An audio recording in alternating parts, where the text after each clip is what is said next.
काशी में चल रहे ज्ञानवापी मस्जिद मामले में इतने दावे नहीं किए जा रहे हैं कि उससे ज्यादा याचिकाएं दायर की जा रही हैं। ऐसी एक याचिका पर सिविल कोर्ट ने अपना फैसला सुनाया है और ये फैसला इतना बड़ा इसीलिए है क्योंकि उन्होंने सीधा कोर्ट कमिश्नर अजय मिश्रा को उनके पद से बर्खास्त कर दिया है। अब उनके सहायक विशाल सिंह और अजय प्रताप सिंह ही इस कोर्ट कमिश्नर की टीम में बरकरार रहेंगे और अब सर्वे की रिपोर्ट भी कोर्ट कमिश्नर विशाल सिंह की ही अगुवाई में सौंपी जाएगी।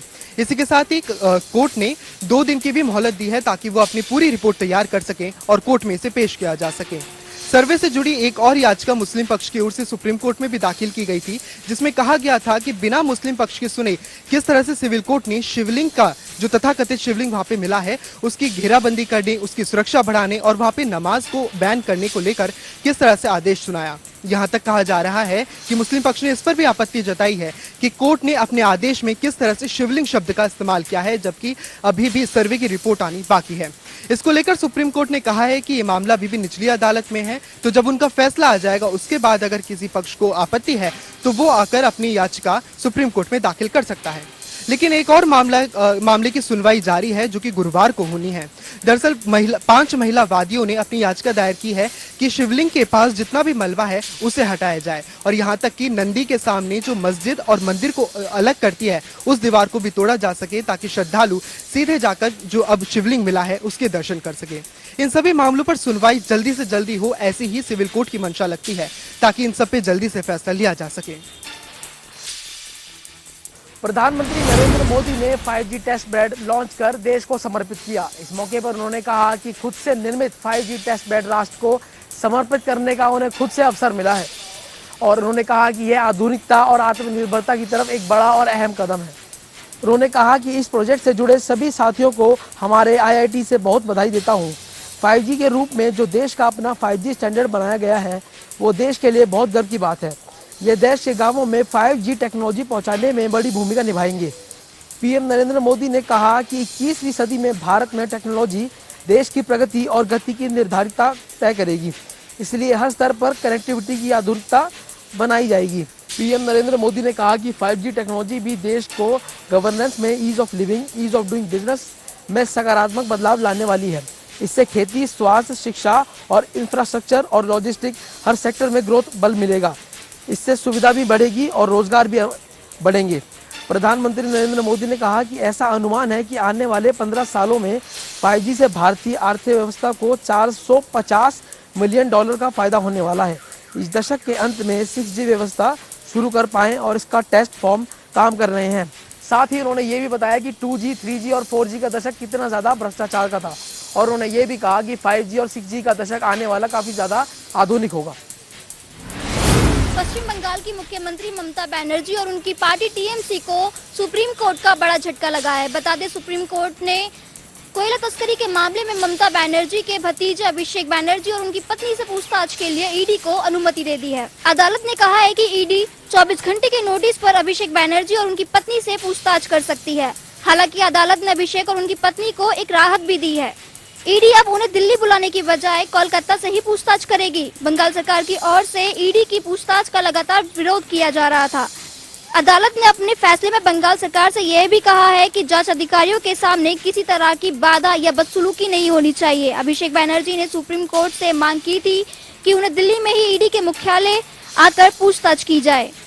उन्होंने कहा था कि बंगाल उनका गृह राज्य और वह वहीं पर मामले की जांच में सहयोग करना चाहते हैं। इसमें सुप्रीम कोर्ट ने बंगाल सरकार को आदेश दिए थे कि वह ईडी की जांच में सहयोग करे। इसके साथ ही ईडी को इस बात की परमिशन दी गई है कि जांच में अगर कोई भी बाधा डालता है या फिर अधिकारियों के साथ कोई भी बदसलूकी करता है तो वो कोर्ट में आ सकता है। असम में बाढ़ के चलते लगातार हालात खराब होते जा रहे हैं। राज्य के 24 जिलों में अब तक 2 लाख से ज्यादा लोग बाढ़ से प्रभावित हुए हैं। बाढ़ और लैंडस्लाइड से अब तक 7 लोगों की मौत हो चुकी है। Assam state disaster management authority के अनुसार बारिश के बाद हुई लैंडस्लाइड के बाद पहाड़ी जिला दीमा हसाओ राज्य के बाकी हिस्सों से कट गया है। कम्युनिकेशन पूरी तरह बंद है। हफ्लोंग की ओर जाने वाली सभी सड़कें और रेलवे लाइन 15 मई से बंद हैं। लगातार बारिश के कारण कई जिलों में सड़कें, पुल क्षतिग्रस्त हुए हैं। फसलें तबाह हो चुकी हैं। कई नदियां खतरे के निशान से ऊपर बह रही हैं। कछार जिले में बाढ़ से 2 मौतें हो गई हैं, जबकि दीमा हसाओ में लैंडस्लाइड के कारण 3 मौतें हुई हैं। बाढ़ से 20 जिलों के 652 गांव अब तक प्रभावित हुए हैं। लोगों को राहत देने के लिए 7 जिलों में करीब 55 राहत शिविर खोले गए हैं, जिसमें 32,959 लोगों को आश्रय दिया गया है। एनडीआरएफ, सेना, एसडीआरएफ बाढ़ प्रभावित इलाकों में राहत बचाव में जुटे हैं। हिमाचल प्रदेश के मुख्यमंत्री जयराम ठाकुर अपने एक दिवसीय प्रवास को लेकर आज जिला कांगड़ा में पहुंचे हुए थे। वहीं मुख्यमंत्री के हेलीकॉप्टर ने सुबह 10 बजे शिमला के अन्ना डेल मैदान से उड़ान भरी और तकरीबन 10:30 बजे के करीब जो है मुख्यमंत्री का हेलीकॉप्टर राजकीय वरिष्ठ माध्यमिक पाठशाला ढलियारा में उतरा। वहीं भाजपा कार्यकर्ताओं द्वारा जो मुख्यमंत्री का जसवां परागपुर पहुंचने पर जो है भव्य स्वागत किया गया। उसके बाद मुख्यमंत्री का काफिला जो है नेकर खड्ड के लिए रवाना हो गया, जहां पर मुख्यमंत्री ने 190 करोड़ की विभिन्न विकासात्मक परियोजनाओं का जो है वो शिलान्यास व उद्घाटन किया। अपने संबोधन में मुख्यमंत्री जयराम ठाकुर ने कोविड-19 के दौरान जो टीकाकरण हुआ है, जो लोग सुरक्षित हुए हैं, उसका श्रेय भी जो है वो देश के प्रधानमंत्री नरेंद्र मोदी को दिया है। जनता टीवी के लिए मैं सौरभ अटवाल, धर्मशाला।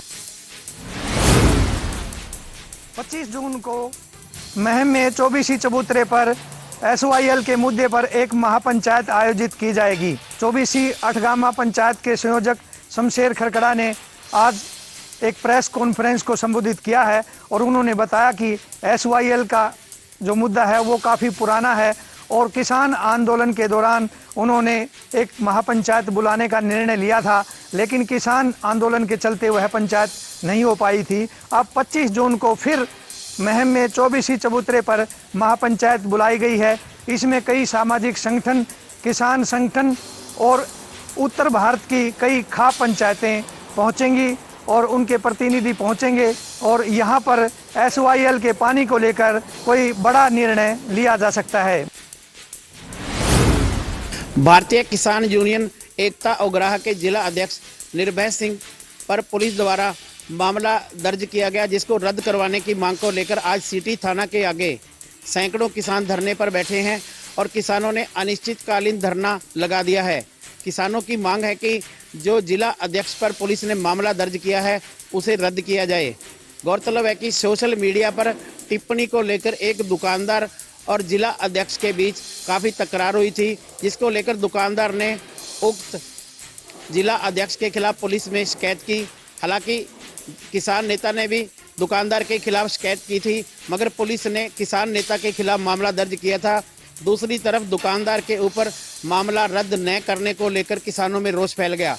हालांकि कल देर शाम दोनों में समझौता काफ़ी हद तक हो चुका है, मगर पुलिस का कहना है कि किसान नेता पे जो मामला दर्ज हुआ है वह रद्द नहीं होगा, जिसको लेकर किसानों में रोष है और किसान नेता पर पुलिस द्वारा दर्ज किया गया मुकदमा रद्द करवाने की मांग को लेकर किसान अनिश्चितकालीन धरने को लेकर पुलिस थाने के आगे धरने पर बैठ गए हैं।